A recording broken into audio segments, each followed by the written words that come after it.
Hello friends, welcome back. Premam സീരീസിന്റെ എല്ലാ എപ്പിസോഡും ഞാൻ ഈ ഒരു ചാനൽ അപ്ലോഡ് ചെയ്യാറുണ്ട്. അപ്പോൾ നിങ്ങൾക്ക് ഈ ഒരു ചാനൽ ഇഷ്ടമാവുകയാണെങ്കിൽ സബ്സ്ക്രൈബ് ചെയ്യാനും സപ്പോർട്ട് ചെയ്യാനൊന്നും മറക്കല്ലേ കേട്ടോ. ഇന്നത്തെ എപ്പിസോഡ് തുടങ്ങുന്നതിന് മുൻപ് ഒരു കാര്യം പറഞ്ഞോട്ടെ.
അധ്യായം 268.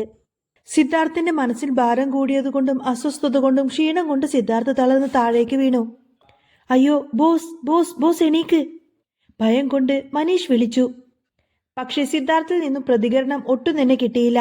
അവന്റെ കണ്ണുകൾ പൂർണ്ണമായിട്ടും അടഞ്ഞിരുന്നു. മുഖം വിളറി വെളുത്തിരുന്നു. ചുണ്ടുകൾ വരണ്ട് കറുത്തുപോയിരുന്നു. മനീഷ് വേഗത്തിൽ ഗാർഡ്സിന്റെ സഹായത്തോടെ കാറിനരികിലേക്ക് സിദ്ധാർത്ഥിനെ എത്തിച്ചു.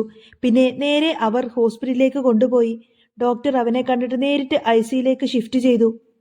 സിദ്ധാർത്ഥിന്റെ അവസ്ഥ അറിഞ്ഞിട്ട് അപ്പോഴേക്കും ഗീതാമ്മയും വിശ്വനാഥനും ഹോസ്പിറ്റലിലേക്ക് എത്തിയിരുന്നു. എന്താ എന്താ സിദ്ധുവിന് പറ്റിയേ? ഗീതാമ്മ കരഞ്ഞുകൊണ്ട് ചോദിച്ചു. പക്ഷേ അപ്പോഴൊക്കെ അവിടെ നിന്നിരുന്ന ഗാർഡ്സ് അനക്ക പറ്റതുപോലെ നിന്നു. അവർക്കാർക്കും ഉത്തരം പറയാൻ കഴിയില്ലെന്ന പോലെ. മനീഷ്, എന്താ ഉണ്ടായത്? സിദ്ധുവിന് എന്താ പറ്റിയത്? ഒരമ്മയുടെ എല്ലാ ദൈന്യതയും ആ ചോദ്യത്തിലുണ്ടായിരുന്നു. അവരോട് കാര്യങ്ങൾ മറച്ചു വെക്കേണ്ടതില്ലെന്ന് അവനും തോന്നി. മനീഷ് പറയുന്നുണ്ട്, ഇന്നലെയും ഇന്നുമായിട്ട് ഞങ്ങൾ നീലിമ മേഡത്തെ അന്വേഷിക്കുകയായിരുന്നു. മേഡത്തെ തിരയാൻ ബോസും ഉണ്ടായിരുന്നു. അതിനിടയിൽ ഒരു തുള്ളി വെള്ളം പോലും ബോസ് കുടിക്കാൻ കൂട്ടാക്കിയില്ല. അതുകൊണ്ട് തന്നെ ഇന്നിടയ്ക്ക് വെച്ച് ബോസ് തളർന്നു വീണു. മനീഷ് പറഞ്ഞതോടുകൂടെ തന്നെ അവരുടെ ഹൃദയം വേദനിച്ചു. തളർച്ചയോടെ ഐസിയുവിന് പുറത്തുള്ള ചെയറിലേക്ക് ഗീതാമ്മ അമർന്നിരുന്നു. സിദ്ധാർത്ഥന്റെ വിവരം അറിഞ്ഞുകൊണ്ട് തന്നെ ലാവണ്യം ഹോസ്പിറ്റലിലേക്ക് എത്തിയിരുന്നു. അവൾക്ക് നീലിമയോട് കടുത്ത അസൂയ തോന്നിയെങ്കിൽ പോലും ഒന്നും മുഖത്ത് പ്രകടിപ്പിക്കാതെ അവൾ നേരെ ഗീതയുടെ അരികിൽ ചെന്നിരുന്നു. ആന്റി വിഷമിക്കാതെ, സിദ്ധുവിനൊന്നും ഉണ്ടാവില്ല, അവൻ വേഗം ഓക്കെ ആവും, ലാവണ്യ പറഞ്ഞു. ഒപ്പം അവൾ അവരെ പലതും പറഞ്ഞ് സമാധാനിപ്പിച്ചു. ഗീത അവളെ പുച്ഛത്തോടെ നോക്കി. സിദ്ധാർത്ഥ് ഈ അവസ്ഥയിലെത്തിയത് നീലിമയ്ക്ക് വേണ്ടിയാണ്. അത് മുന്നിലിരിക്കുന്ന പാവം പെൺകുട്ടി അറിയുന്നില്ലല്ലോ എന്ന് ഗീതാമ്മ ചിന്തിച്ചു. മോളെ, എനിക്ക് കുഴപ്പമൊന്നുമില്ല, നീ വന്നല്ലോ, അത് തന്നെ സന്തോഷം, ഗീതാമ്മ പതിഞ്ഞ സ്വരത്തിൽ പറഞ്ഞു. ലാവണ്യ പറയുന്നത്, എനിക്കറിയാം ആന്റിക്ക് വിഷമമുണ്ടെന്ന്. സിദ്ധുവിന് കുഴപ്പമൊന്നും ഉണ്ടാവില്ല, അവൻ സ്ട്രോങ് അല്ലേ, അതുകൊണ്ട് കഴിയാതിരിക്ക്. ലാവണ്യ അങ്ങനെ പിന്നെയും പറഞ്ഞു. അവളുടെ കരുതലും സ്നേഹം കണ്ട് ഗീതാമ്മയുടെ മനസ്സ് നിറഞ്ഞു. അത്ര നേരം അവർ അനുഭവിച്ച പരിഭ്രമം ഗീതാമ്മ വിട്ടക. വിശ്വനാഥനാണെങ്കിൽ ഈ സമയത്ത് ഒന്നും മിണ്ടാതിരിക്കുകയാണ്. മകനോട് ദേഷ്യമുണ്ടെങ്കിലും അവന്റെ ആരോഗ്യത്തിൽ അദ്ദേഹത്തിന് നല്ല ആശങ്കയുണ്ടായിരുന്നു. നീലിമയുടെ കാര്യം മാറ്റിവെച്ചാൽ അവൻ നല്ലൊരു വ്യക്തിത്വത്തിന്റെ ഉടമയാണ്. അവന്റെ കഴിവുകളും ശക്തികളും ഇന്നോളം മറ്റൊരു ചെറുപ്പക്കാരനും അദ്ദേഹം കണ്ടിട്ടില്ല. കുറച്ചു കഴിഞ്ഞതും ഡോക്ടർ പുറത്തേക്ക് ഇറങ്ങി വന്നു. വിശ്വനാഥനും ഗീതാമയും ലാവണ്യയും ഒരുപോലെ അയാളുടെ അരികിലേക്ക് എത്തിച്ചേർന്നു. ഡോക്ടർ പറയുന്നുണ്ട്, പേടിക്കാനൊന്നുമില്ല. ക്ഷീണം കാരണം തല ചുറ്റി വീണതാണ്. തൽക്കാലത്തേക്ക് ട്രിപ്പ് ഇട്ടിട്ടുണ്ട്. കുറച്ച് കഴിയുമ്പോഴേക്കും അദ്ദേഹം ഉണർന്നോളും. അത് കഴിഞ്ഞ് എന്തെങ്കിലും ഡീറ്റെയിൽഡ് ചെക്കപ്പ് ആവശ്യമാണെങ്കിൽ നമുക്ക് നോക്കാം. ഡോക്ടർ അവരെ നോക്കി വിശദമാക്കി. ഗീതാമ്മ സമാധാനത്തോട് നെഞ്ചിൽ കൈവച്ച്, എന്റെ ദൈവമേ, ആശങ്ക വിട്ടൊഴിക്കാത്ത ഭാവത്തിൽ അവർ പറഞ്ഞു. ഡോക്ടർ, എനിക്ക് എന്റെ മോനെ ഒന്ന് കാണാൻ പറ്റുമോ? അവർ പ്രതീക്ഷയോടുകൂടെ ചോദിച്ചു. അതിനെന്താ മേഡം, കാണാലോ. എന്തായാലും ആൾ ഉറക്കത്തിലാണ്, അതുകൊണ്ട് ബുദ്ധിമുട്ടിക്കണ്ട, അത്രയുള്ളൂ. അതും പറഞ്ഞുകൊടുത്തിന് ഡോക്ടർ അവിടെ നിന്നും പോയി. ഗീതാമ്മയും വിശ്വനാഥനും ലാവണ്യം സിദ്ധാർത്ഥിനെ കാണാൻ നേരെ റൂമിലേക്ക് കയറി. അവിടെ ചെന്ന് നോക്കുമ്പോൾ സിദ്ധാർത്ഥ ശാന്തമായി അവിടെ കിടന്നുറങ്ങുകയാണ്. സിദ്ധാർത്ഥിന്റെ മുഖത്ത് ദേഷ്യമോ സങ്കടമോ അമർഷമോ വേദനയോ ഒന്നും തന്നെയില്ല. പകരം പൂർണ്ണമായിട്ടും സൗമ്യഭാവം മാത്രം. ഗീതാമ്മ വാ പൊത്തി വിതുമ്പലടക്കി. ആന്റി കരയാതെ, സിദ്ധുവിനൊരു കുഴപ്പമില്ലെന്ന് ഡോക്ടർ പറഞ്ഞില്ലേ, പിന്നെന്താ? വെറുതെ ഈ അവസ്ഥയിൽ കരഞ്ഞിട്ട് ആന്റി അസുഖങ്ങൾ ഇങ്ങനെ വരുത്തി വെക്കരുത് എന്നിങ്ങനെ ലാവണ്യ കരുതലോടെ പറഞ്ഞു. അന്നേരം ഗീതാമ്മ പറഞ്ഞിട്ട്, മോൾക്കറിയില്ല എത്ര ദിവസമായി സിദ്ധു എന്നോടൊന്ന് മര്യാദക്ക് സംസാരിച്ചിട്ടെന്നറിയാം. എപ്പോഴും അവന് ദേഷ്യമാണ്. എന്തു പറഞ്ഞാലും അവൻ എന്നെ മനസ്സിലാക്കുന്നില്ല. ഗീതാമ്മ വിഷമം സഹിക്കാൻ വയ്യാതെ ലാവണ്യോട് പറഞ്ഞു. ഇതെല്ലാം തന്നെ നീലിമയ്ക്ക് വേണ്ടിയിട്ടാണെന്നുള്ള കാര്യം അവർക്ക് വ്യക്തമായിട്ടറിയാം. പക്ഷേ ഇപ്പോൾ പറഞ്ഞ സന്ദർഭവും മുന്നിൽ നിൽക്കുന്ന വ്യക്തിയും ശരിയല്ല. ഗീതാമ്മക്ക് താൻ പെട്ടെന്ന് പറഞ്ഞു പോയത് തെറ്റാണെന്ന് അപ്പോൾ മനസ്സിലായി. മോളെ, സിദ്ധു ഉണരുമ്പോൾ അവന്റെ കൂടെ ആരെങ്കിലും എപ്പോഴും വേണം. മോൾക്ക് ബുദ്ധിമുട്ടില്ലെങ്കിൽ സിദ്ധുവിനോടൊപ്പം നിൽക്കാമോ? ഗീതാമ്മ പെട്ടെന്ന് വിഷയം മാറ്റിക്കൊണ്ട് പറഞ്ഞു. ഇരുവരെയും തനിച്ചു വിടുക എന്നൊരു ഉദ്ദേശം കൂടി അതിന്റെ പിന്നിലുണ്ടായിരുന്നു. ലാവണ്യക്ക് അവർ എന്താണ് ഉദ്ദേശിക്കുന്നത് എന്ന് മനസ്സിലായി. എനിക്ക് എന്ത് ബുദ്ധിമുട്ടാ ആന്റി, സിദ്ധുവിന്റെ കൂടെ ഇരിക്കുന്നത് എനിക്ക് സന്തോഷാണ്. ആന്റി ഇങ്ങനെ ചോദിക്കുമ്പോഴാ എനിക്ക് സങ്കടം. ഞാൻ നിങ്ങളെയൊക്കെ എന്റെ സ്വന്തമായിട്ടേ കണ്ടിട്ടുള്ളൂ, അവൾ വേഗത്തിൽ പറഞ്ഞു. ലാവണ്യയുടെ വാക്ക് കേൾക്കുന്ന സമയത്തിന്റെ ഗീതക്ക് വളരെ സന്തോഷമായി. തന്റെ കുടുംബത്തിനിണങ്ങിയ മരുമകളെ തന്നെയാണ് തനിക്ക് കിട്ടിയിരിക്കുന്നത്. ലാവണ്യ എത്രമാത്രം അനുകമ്പമയുള്ളവളാണ്. ഗീതാമ്മ ശരിക്കും മനസ്സിൽ അവളെ അഭിനന്ദിച്ചു. രാത്രി ഏറെ നേരമായിട്ടും അവൾ അവിടെ തന്നെ കൂടി. പിന്നെ വിശ്വനാഥനും ഗീതയും അവിടെ നിന്നും യാത്ര പറഞ്ഞ് ഇറങ്ങാൻ തയ്യാറായി. മോളെ, സിദ്ധുവിനെ മോളെ ഏൽപ്പിച്ചിട്ട് ഞങ്ങൾ പോകുവാണ്, ശ്രദ്ധിച്ചേക്കണേ. പോകുന്നതിനു മുൻപേ തന്നെ ലാവണ്യയുടെ കയ്യിൽ പിടിച്ചുകൊണ്ടതിന് ഗീതാമ്മ പറഞ്ഞു. പിന്നെ മോൾ ഒരിക്കലും ഉറക്കമൊഴിക്കരുത്. ഒരു ശ്രദ്ധ അവനിലേക്കുണ്ടായാൽ മാത്രം മതി. മോളുടെ ആരോഗ്യം ഞങ്ങൾക്ക് ഇമ്പോർട്ടന്റ് ആണെന്നിങ്ങനെ ഗീതാമ്മ സ്നേഹത്തോടെ പറഞ്ഞു. ഓക്കെ ആന്റി, ഞാൻ ശ്രദ്ധിക്കാം. ലാവണ്യ വളരെ അനുസരണയോടെ പറഞ്ഞു. ഒരിക്കൽ കൂടി ലാവണ്യയോട് യാത്ര പറഞ്ഞതിന് ശേഷം അവർ അവിടെ നിന്നും പോയി. ലാവണ്യാണെങ്കിൽ വളരെയധികം സന്തോഷത്തോടു കൂടി തന്നെ ഒരു നിമിഷം സിദ്ധാർത്ഥിനെ തന്നെ നോക്കി. പിന്നെ ഡോർ അടക്കാൻ വേണ്ടി തിരിഞ്ഞപ്പോഴാണ് മനീഷിനെ കാണുന്നത്. അവന്റെ റൂമിന്റെ തൊട്ടു മുന്നിൽ തന്നെ സ്ഥാനം പിടിച്ചിട്ടുണ്ട് മനീഷ്. മനീഷിനെ കാണുന്നതോടുകൂടി തന്നെ അവളുടെ മുഖം ഇരുണ്ടു. ഒപ്പം അവന്റെ അരികിലേക്ക് ചെന്നു. ലാവണ്യ നേരെ മനീഷിനോട് പോയി ചോദിക്കുന്നത്, അല്ല നീ എന്താ ഇവിടെ? നിന്റെ ജോലി സമയം തീർന്നില്ലേ? ഇവിടെ നിന്നും പോവാൻ നോക്കി. ലാവണ്യ അങ്ങനെ നാടകീയതയോടെ പറഞ്ഞു. പക്ഷേ മനീഷ് അനങ്ങിയില്ല. അവളുടെ ഉദ്ദേശം അവന് വ്യക്തമായിട്ടറിയാം. നീ ഞാൻ പറയുന്നത് അനുസരിക്കാൻ നോക്ക്. അല്ല എനിക്കെതിരെ തിരിയാനാണ് ഭാവമെങ്കിൽ നീ പിന്നെ കുറച്ച് വെള്ളം കുടിക്കും. ഈ ലാവണ്യ ആരാണെന്ന് നിനക്ക് ശരിക്കും അറിയില്ല. അവൾ അങ്ങനെ മനീഷിനെ നോക്കി ഭീഷണിപ്പെടുത്തി. മനീഷിന് നിസ്സഹായത തോന്നിയെങ്കിൽ പോലും അവൻ അത് അവൾക്ക് മുന്നിൽ പ്രകടിപ്പിച്ചില്ല. സിദ്ധാർത്ഥിനെ കുറിച്ച് മനീഷിന് നല്ല ആശങ്കയുണ്ടായിരുന്നു. ആ ഒരൊറ്റ കാരണം കൊണ്ട് തന്നെ മനീഷ് ഒരിക്കലും ലാവണ്യമായിട്ട് തർക്കിക്കാൻ ആഗ്രഹിച്ചില്ല. അവളെ ഒന്ന് ശ്രദ്ധിക്കാൻ പോലും അവന് താല്പര്യമുണ്ടായിരുന്നില്ല എന്നതാണ് സത്യം. ലാവണ്യ പറഞ്ഞത്, നോക്കു മനീഷ്, മര്യാദക്ക് ഞാൻ പറയുന്നത് കേട്ടോ. കുറച്ചു ദിവസം കഴിഞ്ഞാൽ പിന്നെ ഞാൻ സിദ്ധുവിന്റെ ഭാര്യയാവും. നീ ഇങ്ങനെ അഹങ്കാരം കാണിച്ചാൽ അത് നിനക്ക് തന്നെ ദോഷം ചെയ്യും. ജോലി നഷ്ടപ്പെട്ട് തെരുവിൽ തെണ്ടേണ്ടി വരും. എന്നെ കൊണ്ട് നീ അത് വെറുതെ ചെയ്യിപ്പിക്കരുത്. ലാവണ്യ ഇങ്ങനെയൊക്കെ പറയുന്ന സമയത്ത് പോലും മനീഷിന്റെ കൂസലില്ലായ്മ അവളിൽ നല്ലോണം അരിശം നിറച്ചു. അവളുടെ ഒച്ച ഉയർന്നു. രാത്രിയുടെ നിശബ്ദതയിൽ അത് അവിടെ മുഴങ്ങവേ മനീഷ് ആ ശബ്ദം അരോചകമായി തോന്നി. ഇനിയും അവിടെ തന്നെ നിന്നു കഴിഞ്ഞാൽ താൻ പ്രതികരിച്ചു പോകുമെന്ന ചിന്തയിൽ വെറുപ്പോടുകൂടെ ലാവണ്യ അവനൊന്ന് നോക്കി. അതിനുശേഷം അവിടെ നിന്നും പിന്തിരിഞ്ഞു നടന്നു. മനീഷിന്റെ ഈ ഒരു പെരുമാറ്റം കണ്ടിട്ട് അവനെ ഇനിയും ചീത്ത വിളിക്കണമെന്ന് ലാവണ്യക്ക് തോന്നിയിരുന്നു. പക്ഷേ ഇനിയും ഒച്ച ഉയർത്തിയാൽ സിദ്ധാർത്ഥ് ഉണർന്നേക്കാം. അതുകൊണ്ട് മാത്രം അവൾ ചിന്തകളിൽ നിന്നും പിന്നെ പയ്യെ സിദ്ധാർത്ഥ് കിടക്കുന്ന ആ ഒരു റൂമിനകത്തേക്ക് കയറി. ഇതേ സമയത്തിന് സിദ്ധാർത്ഥ് ആണെങ്കിൽ ഉറക്കമുണരാൻ തുടങ്ങുകയായിരുന്നു. നേരിയ അസ്വസ്ഥതയിൽ അവന്റെ മുഖം ചുളിഞ്ഞിരുന്നു. വേദനിക്കും പോലെ അവൻ അവന്റെ കണ്ണുകൾ ചലിപ്പിച്ചു. ലാവണ്യക്ക് വിഷമം തോന്നി. നീലിമ എന്ന ഒരു പീറ പെണ്ണ് കാരണം സിദ്ധാർത്ഥ് ഒത്തിരിയധികം സങ്കടപ്പെടുന്നുണ്ടെന്നും അവൾ എന്തിനാണ് ഇവന്റെ ജീവിതത്തിലേക്ക് കടന്നു വന്നതെന്നും അങ്ങനെ ചിന്തിച്ചുകൊണ്ട് ലാവണ്യ നേരെ സിദ്ധുവിന്റെ മുന്നിലേക്കായി ചെന്നി. സിദ്ധാർത്ഥ് കണ്ണു തുറക്കുമ്പോൾ ആദ്യം തന്നെ കാണണമെന്നായിരുന്നു ലാവണ്യയുടെ ആഗ്രഹം. സിദ്ധാർത്ഥ് ആണെങ്കിൽ പതിയെ കണ്ണുകളിങ്ങനെ ചിമ്മി തുറന്നു. മങ്ങിയ കാഴ്ചക്ക് മുന്നിൽ അവൻ ഒരു സ്ത്രീരൂപത്തെ കണ്ടു.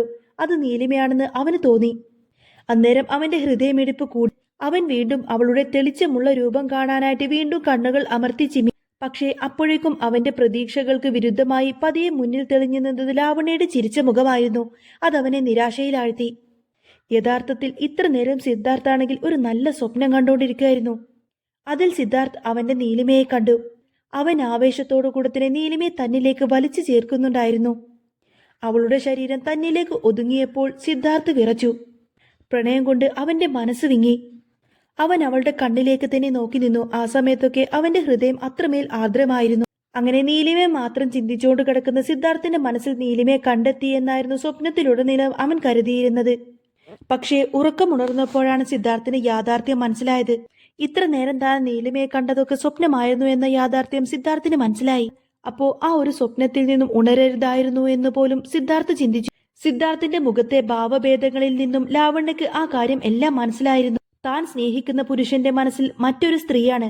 ഉറക്കത്തിൽ പോലും അവൻ അവളുടെ ചിന്തയിലാണ്. അതെല്ലാം കണ്ടുകൊണ്ട് നിൽക്കുന്ന സമയത്തിന് ലാവണ്യക്ക് സകലും നശിപ്പിക്കാനുള്ള കലി തോന്നി. എങ്കിലും അവൾ സ്വയം നിയന്ത്രിച്ചു. കാരണം തന്റെ മുന്നിൽ കിടക്കുന്നവൻ വൈകാതെ തന്നെ തന്റെ മാത്രം സ്വന്തമാണ്. പിന്നീട് ഒരിക്കലും നീലിമയ്ക്ക് തന്റെയും അവന്റെയും ജീവിതത്തിലേക്ക് കടന്നു വരാൻ പറ്റില്ല. അതെല്ലാം ചിന്തിച്ചുകൊണ്ട് തന്നെ ലാവണ്യ പയ്യെ പുഞ്ചിരിച്ചു. സിദ്ധു, നീ ഉണർന്നോ? ഞാൻ എത്ര നേരമായിട്ട് കാത്തിരിക്കുന്നു എന്നറിയാം. എന്താണെങ്കിലും ഇപ്പോഴാണ് എനിക്കൊന്ന് സമാധാനമായത്. നിനക്കൊരു കുഴപ്പം വന്നില്ലല്ലോ സിദ്ധു? അവൾ ഒരു പുഞ്ചിരിയോട് ചോദിച്ചു. അവളുടെ വാക്കുകളിൽ അവനോടുള്ള സ്നേഹവും കരുതലും ഉണ്ടായിരുന്നു. പക്ഷേ സിദ്ധാർത്ഥ് ഒരല്പം പോലും അവളെ ഗൗനിച്ചില്ല. സിദ്ധാർത്ഥ് ദേഷ്യപ്പെട്ട് അവളോട് ചോദിക്കുന്നത്, നീ എന്തിനാ ഇപ്പൊ ഇങ്ങോട്ടേക്ക് വന്നത്? നിനക്കാരാ അകത്തേക്ക് വരാനുള്ള പെർമിഷൻ തന്നത്? സിദ്ധാർത്ഥ് വളരെയധികം ദേഷ്യത്തിൽ ചോദിച്ചു. അത് കേട്ടതോടുകൂടി തന്നെ ലാവണ്യയുടെ ഹൃദയമെടുപ്പ് കൂടി വന്നു. ലാവണ്യ പറഞ്ഞിട്ട്, സിദ്ധു, നീ ആ മലമുകളിൽ നിന്ന് തളർന്നു വീണത് ഞാൻ അറിഞ്ഞു. അത് കേട്ടപ്പോൾ എനിക്ക് എത്ര വിഷമമായി എന്നറിയാം. ഈ ഹോസ്പിറ്റലിൽ നിന്നെ അഡ്മിറ്റ് ആക്കിയതിന്റെ തൊട്ടടുത്ത നിമിഷം തന്നെ ഞാൻ ഇവിടെ എത്തിയിരുന്നു. പിന്നെ സിദ്ധുവിന്റെ അച്ഛനും അമ്മയും തന്നെയാണ് എന്നോട് ഇവിടെ നിൽക്കാൻ പറഞ്ഞത്. അതല്ലേലും അങ്ങനെ തന്നെയല്ലേ വേണ്ടത്? സിദ്ധാർത്ഥിന്റെ പ്രതികരണം അറിയാനായിട്ട് ലാവണ്യ ഒന്ന് നിർത്തി. പക്ഷേ അവനൊന്നും മിണ്ടിയില്ല. അവൾ തുടർന്നു, അല്ലെങ്കിലും ആരെങ്കിലും പറഞ്ഞിട്ടാണോ ഞാൻ നിനക്ക് വേണ്ടിയിട്ട് കാര്യങ്ങൾ ചെയ്യേണ്ടത്? നിന്റെ കൂടെ എപ്പോഴും നിൽക്കാൻ എനിക്കിഷ്ടമാണ് സിദ്ധു. അധികം വൈകാതെ തന്നെ നമ്മുടെ മാരേജ് കഴിയില്ലേ? അത് കഴിഞ്ഞാൽ പിന്നെ നിന്റെ എല്ലാ കാര്യങ്ങളും ഞാൻ തന്നെയല്ലേ നോക്കേണ്ടത്? അതുകൊണ്ട് എന്നോട് ഇങ്ങനെയൊന്നും പറയരുത് സിദ്ധു. ലാവണ്യയുടെ വാക്ക് കേൾക്കുന്ന സമയത്തിന് സിദ്ധാർത്ഥിന് നല്ല അമർഷം തോന്നി. അവളുടെ പുകഴ്ത്തി പറയുന്ന വാക്കുകളെല്ലാം കേട്ടുകൊണ്ട് തന്നെ സിദ്ധാർത്ഥിന്റെ മനസ്സിൽ വെറുപ്പ് നിറഞ്ഞു. പക്ഷേ അവളോടൊരക്ഷരം പോലും സംസാരിക്കാൻ അവൻ ആഗ്രഹിച്ചില്ല. ഇപ്പോഴത്തെ ആവശ്യം നീലിമയെക്കുറിച്ച് അറിയുക എന്നതാണ്. അവളെ കണ്ടുമുട്ടാതെ മനസ്സിനൊരല്പം പോലും സമാധാനം കിട്ടി. ഈ ഹോസ്പിറ്റലിൽ നിന്ന് എങ്ങനെയെങ്കിലും ഒന്ന് പുറത്തേക്ക് ഇറങ്ങിയാൽ മതിയായിരുന്നു എന്ന് അവൻ ചിന്തിച്ചു. ആ ചിന്തയോടുകൂടെ തന്നെ അവൻ അവിടെ നിന്നും എഴുന്നേൽക്കാൻ ഒരുങ്ങി. പക്ഷേ അപ്പോഴും തളർച്ചയോടുകൂടി തന്നെ അവൻ വീണു പോവുകയായിരുന്നു. അത് കണ്ട് ലാവണ്യ അവനെ സഹായിക്കാൻ ഒരുങ്ങി. അപ്പോൾ തന്നെ സിദ്ധാർത്ഥ് അവളെ കൈ ഉയർത്തി തടഞ്ഞു. വേണ്ട, എനിക്ക് നിന്റെ ഒരു സഹായവും വേണ്ട. മനീഷ് ഇവിടെയുണ്ട്. എനിക്ക് എന്തെങ്കിലും സഹായം ആവശ്യമുണ്ടെങ്കിൽ തന്നെ അവൻ മതി. നിനക്ക് വേണമെങ്കിൽ ഇവിടെ നിന്നും പോവാമെന്ന് സിദ്ധാർത്ഥ് പറഞ്ഞു. ശരി സിദ്ധു, നിനക്ക് വയ്യാതായി എന്നറിഞ്ഞിട്ട് ഞാൻ ടെൻഷൻ അടിച്ച് ഇങ്ങോട്ടേക്ക് ഓടി വന്നതാ. ഇപ്പൊ നിനക്ക് ഏതായാലും കുഴപ്പമൊന്നുമില്ലല്ലോ, എനിക്കത് മതി. ഞാൻ എന്നാ ഇറങ്ങട്ടെ സിദ്ധു, അവൾ വിഷമത്തോടുകൂടെ പറഞ്ഞു. എന്നാൽ സിദ്ധാർത്ഥ് അത് ശ്രദ്ധിച്ചതുപോലുമില്ല. അവൻ നിശബ്ദനായി ബെഡിനരികിലുള്ള ടേബിളിൽ നിന്നും ഫോൺ എടുത്തു നോക്കുകയാണ്. ലാവണ്യ നിസ്സഹായതയോടെ റൂമിൽ നിന്നും തിരിഞ്ഞു നടന്നു. സിദ്ധാർത്ഥ് തന്നെ കാണാൻ പോലും ആഗ്രഹിക്കുന്നില്ലെന്ന് അവൾക്ക് മനസ്സിലായിരുന്നു. എല്ലാം ആ വൃത്തികെട്ട പെണ്ണ് കാരനാണ്. നീലിമയോടുള്ള വെറുപ്പ് കാരണം ലാവണ്യയുടെ മനസ്സ് പുകഞ്ഞു. നീലിമ ഈ ലോകത്തു നിന്നും ഇല്ലാതാകുമ്പോൾ ഏറ്റവും കൂടുതൽ സന്തോഷിക്കുന്നത് താനായിരിക്കുമെന്ന് അവൾ ചിന്തിച്ചു. നീലിമ, നീ കാരണമാണിതെല്ലാം. നീ ഞങ്ങൾക്കിടയിലേക്ക് വന്നില്ലായിരുന്നെങ്കിൽ ഞാനും സിദ്ധും ഇന്ന് വിവാഹം കഴിച്ചേനെ. ഇപ്പോൾ അവൾ പാറക്കെട്ടിൽ നിന്നും വീണു മരിച്ചു എന്നാണ് ഗീതാന്റി പറയുന്നത്. അത് സത്യമാണെങ്കിൽ മരിച്ചാലും അവൾ സ്വസ്ഥത തരില്ല എന്നാണ്. ഇപ്പോഴും അവൾ പ്രേതം പോലെ തന്നെ കൂടെയുണ്ട്. മറ്റുള്ളവരുടെ സമാധാനം നശിപ്പിക്കാൻ എന്നൊക്കെ പറഞ്ഞ് അവൾ വെറുപ്പോടെ പുലമ്പി. പക്ഷേ ഇപ്പോൾ അവൾ പാറക്കെട്ടിൽ നിന്നും മരിച്ചു വീണുന്നല്ല ഗീതാന്റി പറഞ്ഞത്. അത് സത്യമാണെങ്കിൽ മരിച്ചാലും അവൾ സ്വസ്ഥത തരില്ലെന്നാണോ? ഇപ്പോഴും പ്രേതം പോലെ തന്നെ അവൾ പിന്നാലെ കൂടിയിട്ടുണ്ട്. മറ്റുള്ളവരുടെ സമാധാനം നശിപ്പിക്കാൻ അവൾ വെറുപ്പോടെ പുലമ്പി. ആ സമയത്ത് ലാവണ്യയുടെ ഒരു ഗാർഡ് അവളുടെ അരികിലേക്ക് വന്നു. നീലിമയെ അന്വേഷിക്കാൻ വേണ്ടി കുറച്ചു നാൾ മുൻപ് വിട്ട കൂട്ടത്തിലുള്ള ആളായിരുന്നു അത്. അയാളെ കണ്ട ഉടനെ തന്നെ ലാവണ്യ ചോദിക്കുന്നുണ്ട്, എവിടെയായിരുന്നു നീ ഇത്ര നാൾ? അവളുടെ ദേഷ്യത്തോടുള്ള ആ ഒരു ചോദ്യം കേട്ടുകൊണ്ട് തന്നെ അയാൾ പറയുന്നുണ്ട്, മാഡം, ചെറിയൊരു പ്രശ്നമുണ്ട്. കുറച്ചു ദിവസം മുൻപ് നടന്നൊരു സംഭവമാണ്. മാഡത്തിനോട് എങ്ങനെയാണ് പറയേണ്ടതെന്നറിയില്ല. നമ്മുടെ ഭാഗത്തു നിന്നും ഒരു തെറ്റ് സംഭവിച്ചു. അയാൾ പറയുന്നത് കേട്ട് ലാവണ്യ പരിഭ്രമമായിട്ട്, തെറ്റോ? എന്ത് തെറ്റ്? അവൾ ചോദിച്ചു. അത് ആ പെണ്ണില്ലേ, അവൾ നമ്മുടെ വണ്ടിയുമായിട്ടൊന്ന് ഇടിച്ചു. ആര്? നീലിമയോ? എന്നിട്ട് ഇത്രയും നാൾ എന്താ താൻ എന്നോട് പറയാതിരുന്നത്? ലാവണ്യ പരിഭ്രമത്തോടു കൂടെ ചോദിച്ചു. അത് മാഡം, ആ വണ്ടി ഓടിച്ചത് നമ്മുടെ ഈ സംഭവത്തിന് ശേഷം അയാൾ മുങ്ങിയിരിക്കുക. മാഡം എന്തു പറയുമെന്നറിയില്ലല്ലോ. അവനെ തപ്പി കണ്ടുപിടിക്കാൻ കുറച്ച് സമയമെടുത്തു മാഡം. ഇപ്പോഴാണ് ഞങ്ങൾ ആ കാര്യം അറിഞ്ഞത്. അന്നേരം ലാവണ്യക്ക് അങ്ങ് ദേഷ്യം വരും. എടോ, എന്തെങ്കിലുമൊക്കെ ചെയ്യുന്നതിന് മുൻപേ തന്നെ എന്നെ ഒന്ന് അറിയിക്കണ്ടേ? അവള് ഫോളോ ചെയ്യാനല്ലേ ഞാൻ പറഞ്ഞത്, ഇടിച്ചിടാൻ പറഞ്ഞോ? പറ്റിപ്പോയി, സോറി മാഡം. എന്നിട്ട് അവൻ എന്താ ചെയ്തേ? ഡീറ്റെയിൽസ് പറ. അവന്റെ കൂടെ ഉണ്ടായിരുന്ന ആളുകളും എല്ലാം ചേർന്ന് നമ്മുടെ വണ്ടിയിൽ തന്നെ കയറി ഹോസ്പിറ്റലിലേക്ക് പറഞ്ഞു വിട്ടു. അയാൾ പറഞ്ഞത് കേട്ട് ലാവണ്യ ഞെട്ടി. ഏത് ഹോസ്പിറ്റൽ? ലാവണ്യ വളരെയധികം പരിഭ്രമത്തോട് ചോദിച്ചു. മാഡം, ഹോസ്പിറ്റലിൽ പോയാൽ പ്രശ്നമാവുമെന്ന് തോന്നിയപ്പോൾ അയാൾ അവരെ ആരും കാണാതെ ആ പാറക്കെട്ടിനുള്ള സ്ഥലത്തേക്ക് ഉപേക്ഷിച്ചു. അന്ന് ഒളിവിൽ പോയ ആ ഡ്രൈവറെ പിന്നെ തിരികെ കിട്ടുന്നത് ഇപ്പോഴാണ്. അന്നേരം ലാവണ്യക്കങ്ങ് വല്ലാതാവുന്നുണ്ട്. എടോ, അവൾ അവിടെ കിടന്ന് ചത്തുവെന്നാ കേട്ടത്. ഇനിയും എന്നെ ഭ്രാന്ത് പിടിപ്പിക്കലെടോ. നിന്നെയൊക്കെ ഞാൻ എന്താ ചെയ്യേണ്ടത്? ഗെറ്റ് ലോസ്റ്റ്, ലാവണ്യ പറഞ്ഞു. അവൾ അങ്ങനെയൊക്കെ പറഞ്ഞുവെങ്കിൽ പോലും അവളുടെ മനസ്സിൽ മറ്റൊന്നായിരുന്നു. നീലിമയെ ഹോസ്പിറ്റലിൽ എത്തിച്ചില്ലെന്ന് കേട്ടപ്പോൾ അവൾക്ക് തെല്ലൊന്ന് ആശ്വാസമായി. ഇങ്ങനെയൊക്കെ ആവുമെന്ന് ഞങ്ങൾ ഒരിക്കലും പ്രതീക്ഷിച്ചില്ല മാഡം, സോറി. മാഡം, മാഡത്തിന് ഇനി എന്തെങ്കിലും സജഷൻ ഉണ്ടോ? ഞങ്ങൾ ഇനി എന്താ ചെയ്യേണ്ടത്? അയാൾ ചോദിച്ചു. ലാവണ്യ പറഞ്ഞിട്ട്, ഇനി നിങ്ങൾ ഒന്നും ചെയ്യേണ്ട, ചെയ്ത് അത്രയും മതി, ഒന്ന് പോയി തരാം. ഇനി ഈ വിവരം പുറത്തറിയരുത്, അത് പ്രത്യേകം നോക്കണം.